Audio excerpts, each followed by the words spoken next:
Hello, everybody. So, welcome to our longest day event. This is such an important day of the year where we honor people with Alzheimer's and their caregivers. And actually, I forgot to introduce myself. I'm Emily Shea. I'm the Elderly Commissioner for the City of Boston. I have the pleasure of working with Mayor Walsh and my team at the Commission. Thank you. So this is also a day where we join together in the fight to end Alzheimer's disease. So thank you all for being here and for being a part of this. I work for a man who is committed to the City of Boston and all of its residents, and today it's my pleasure to introduce him. In Boston, we have an estimated 12,000 people with Alzheimer's disease. Our mayor is an advocate for those with the disease and their caregivers. In 2014, he launched the Boston Alzheimer's Initiative and later committed to Boston becoming a dementia-friendly city. He encourages us to do everything that we can to raise awareness and to make Boston a place where all of our residents, even those with cognitive impairment, can live the best life possible with dignity and respect. Please join me in a warm welcome for Mayor Martin J. Walsh.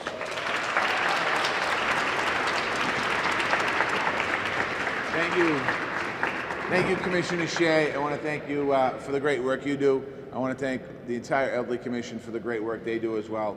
I know I get the credit for the report, but the Elderly Commission has done some incredible work, so thank you.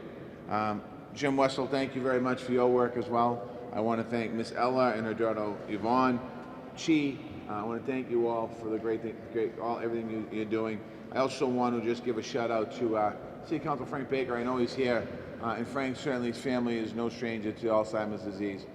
He lost his mom last year, and he's been as strong, as diligent as a supporter to raise awareness as anyone. So I want to thank Council Baker as well. I'm proud to stand here today to recognize those with Alzheimer's and their caregivers. The event is held on the longest day of the year. It symbolizes the long journey of those with the disease and their caregivers. Alzheimer's is also a personal issue to me. My grandmother was diagnosed with Alzheimer's many, many years ago. She died from it, and I'll always remember the effects of Alzheimer's on my family, and the way that it affects the families when you lose your loved ones twice, and you hope for that moment of bringing them back.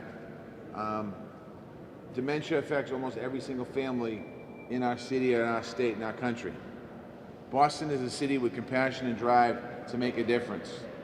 I'm grateful to be part of this fight, for my grandmother, for Frankie's mother, for so many other folks that have passed because of this, but also the family members that support the loved ones. Our senior population in Boston is rapidly growing. A recent study estimates that 16.5% of Boston residents are age 65 or above have Alzheimer's or related dementia. Think about that for a moment when you think about the numbers of people that we have in our own city. That's a huge part of our family in Boston. We're going to embrace and support our seniors no matter what challenges that they face. We are currently carrying out our age-friendly initiatives in the city of Boston. We have trained all of our EMS, police, fire on how to tend to people with the Alzheimer's disease or dementia. We've launched memory cafes to unite those with dementia. We're currently hosting hour-long workshops, lunch workshops, to train those at City Hall who are working directly with the public. No one should have to care for a loved one or their loved one alone. And our work certainly isn't finished here. We're still carrying out our age-friendly initiative. We're focused on affordable housing. We're focused on reliable transportation.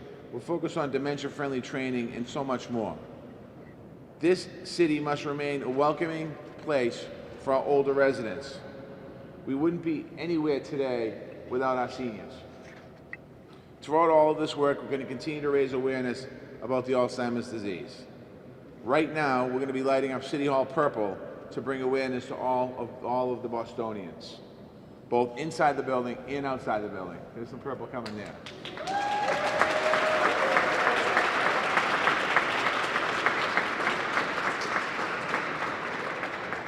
And on September 24th, we're going to have the Greater Boston Walk to End Alzheimer's.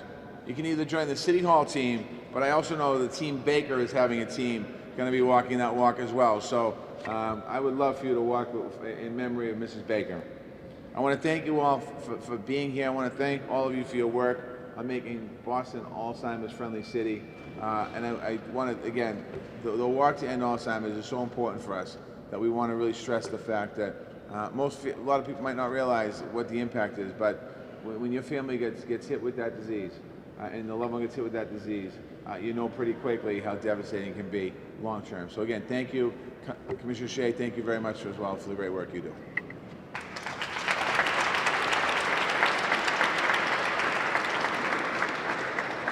Great.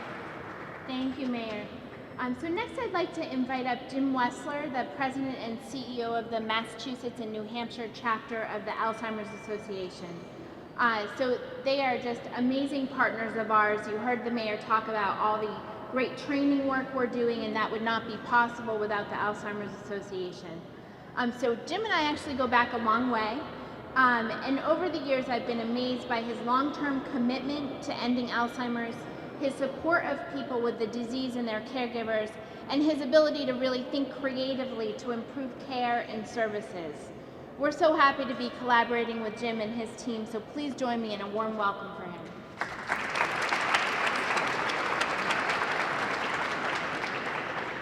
Thank you, Commissioner. I think what you just meant is that I'm really old, so I've been doing this a long time now. Thank you, Mayor Walsh and Commissioner Shea and all of our colleagues actually at the Commission on Affairs of the Elderly here at the City of Boston. Boston really has been a model of collaboration from the Alzheimer's Association's point of view, and for our work to really kind of a two-part mission. We ultimately want to cure this disease. Our motto is a vision of a world without Alzheimer's, and we're very active in the research world and funding and leading the research.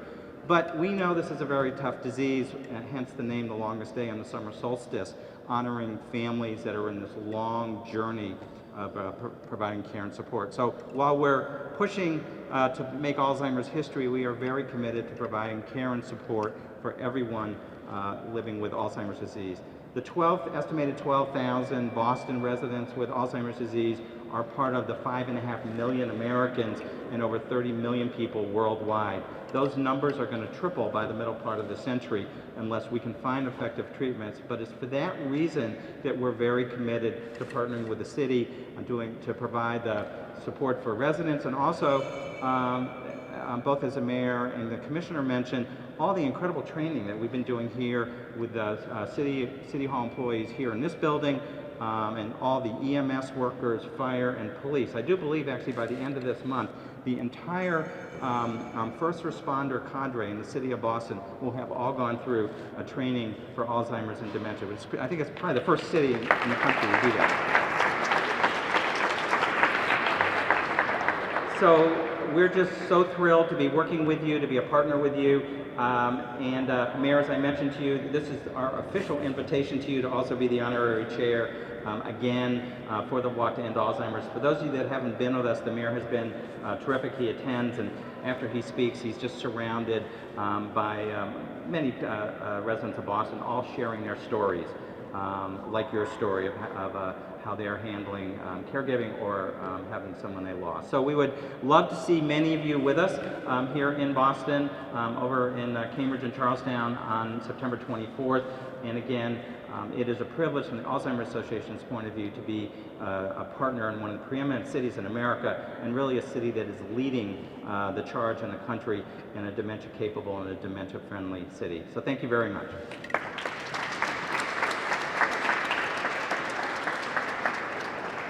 Thanks, Jim. So now I think is a really important part of our program. We're going to hear from Ella Young. She's our next speaker. So Ella is a longtime Boston resident. I hear mother of 5 children. That's very impressive. And has also been diagnosed with dementia. She attends our Memory Cafe in the city's Grove Hall Senior Center.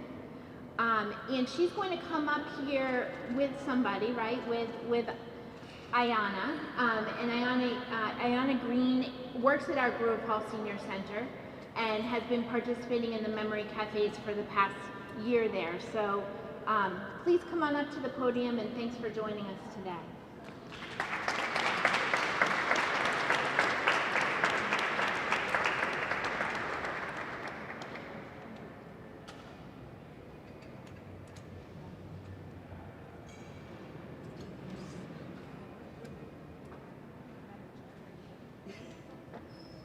Yeah, we need a better chair.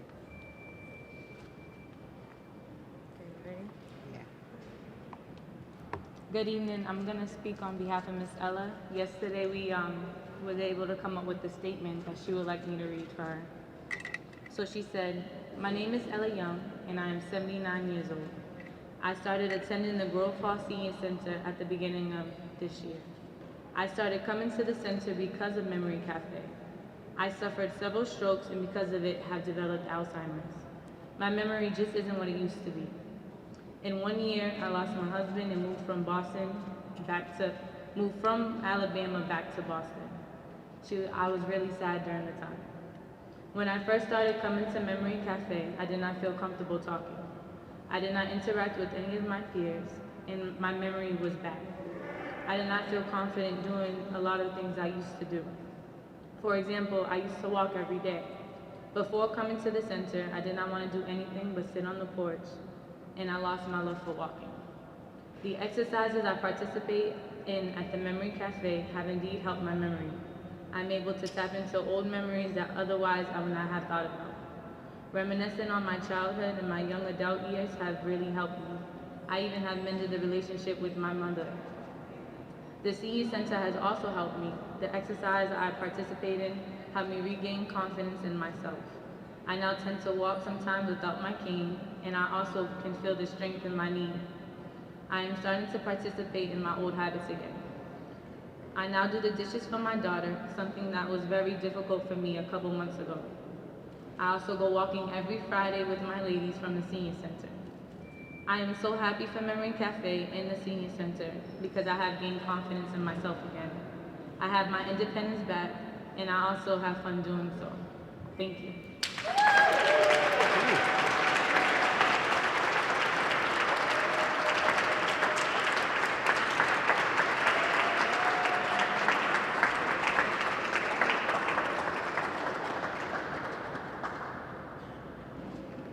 Thank you both for that. Thank you.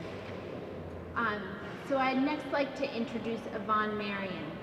So Yvonne is a teacher in after school and before school, Ella's oldest daughter, and a devoted caregiver to her mother. Caregivers play such an important role in supporting their loved ones, and we are really, really happy that you've been able to take some time out of your busy schedule to be with us here today. Yvonne is going to share some of her story with us, and we really appreciate that. Thank you.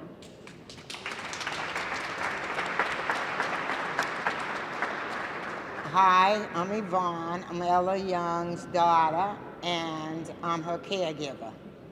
And I just want to share that my mother did most of her life in Boston. She worked for the MBTA. And she moved down south when she retired, and she wanted to live her life out there. But when she got down south, she had 3 mini strokes. So she was way back in the woods, and there wasn't really hospitals. There was hospitals, but she couldn't get to them. So me being up here worrying about her, I had to leave Boston and go down to Atlanta to get her because 3 strokes was enough. So I brought her back here, and I decided that I wanted her to have the best care, which was Mass General. I took her to Mass General because she had surgery on her knee.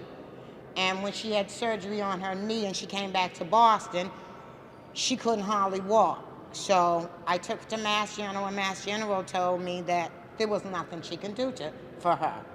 So I brought her back home. She sat in the room. She would not come out. She kept the curtains, blinds closed. She was just, I thought she was on her way out. But that's when I told my sister, I said, we got to do something. We have to get her up out of here. So I had my sister find a center for her, which was Grove Hall. She found Grove Hall, and she told me, I have a center for you. So I took her down to Grove Hall, which she wasn't talking to anybody, and she was just doing nothing. So when I took her to Grove Hall, she met the people in Grove Hall, Ayana, 80, and when I walked into the place, I felt very at home. And I knew this was the place. So I took her there, and she started coming to the cafe and the memory classes. And when she got to the memory classes, everything started coming back. And this was about 3 months that she had been going, and she come home, and I had a totally different person. She was not the mother that left my house with the windows closed and everything. She wasn't doing anything. So, it's all right, Mom. So when I took her to Grove Hall, it was like I had a new person. See, I had my mother back. And that, to me, is the best thing that I can have, in the world, is my mother. I have my mother back. So, to me, that's a joy.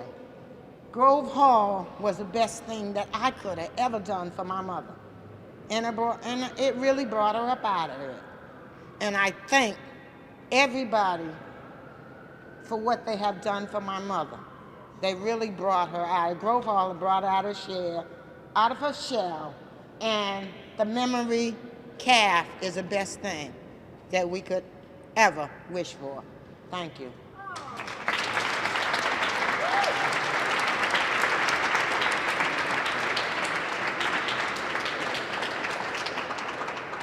Thank you, Yvonne. You know, I think you raised such an important point, because I think so many times when people have dementia, they get very isolated. And it's really about trying to bring people out, get them connected to others through memory cafes.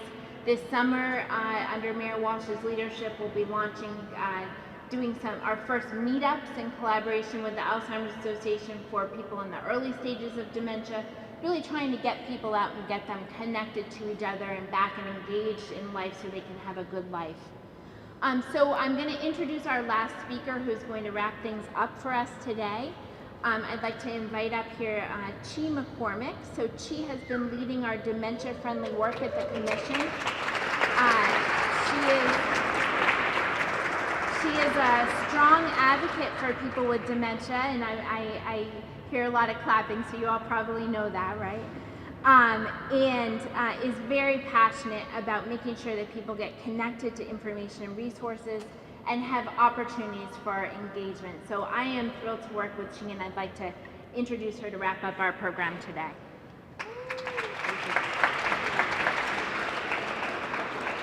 Hello, everybody. I'm Shea McCormick from the Boston Alzheimer's Initiative. Thank you all so much for coming. Miss Ella and Yvonne, thank you. That was fabulous. I love what I do. I'm blessed every day to work with the Alzheimer's Association. I'm blessed to have people like this in my life who say, what you're doing has such an impact on people. You know, so often it seems like just so much work pushing papers uphill, and then you get this going on and you say it's all worthwhile. I was at a Boston University Alzheimer's Research Commission meeting, advisory committee meeting the other day, and the woman who leads it, Val Nolan, has been a leader in Alzheimer's in Boston for years and years and years. And she said, I want you to tell the mayor that I waited 16 years for somebody who cared about this, and that having somebody who cared about this is making everything be able to happen. And so we are the luckiest city in the world to have somebody like this at our helm, because this is the way it happens. So thank you all. Hey, wait, before we go, the mayor talked about Team Baker. Forget about Team Baker. City of Boston Team to End Alzheimer's. Sign up today and get your free t-shirt right down here at the table.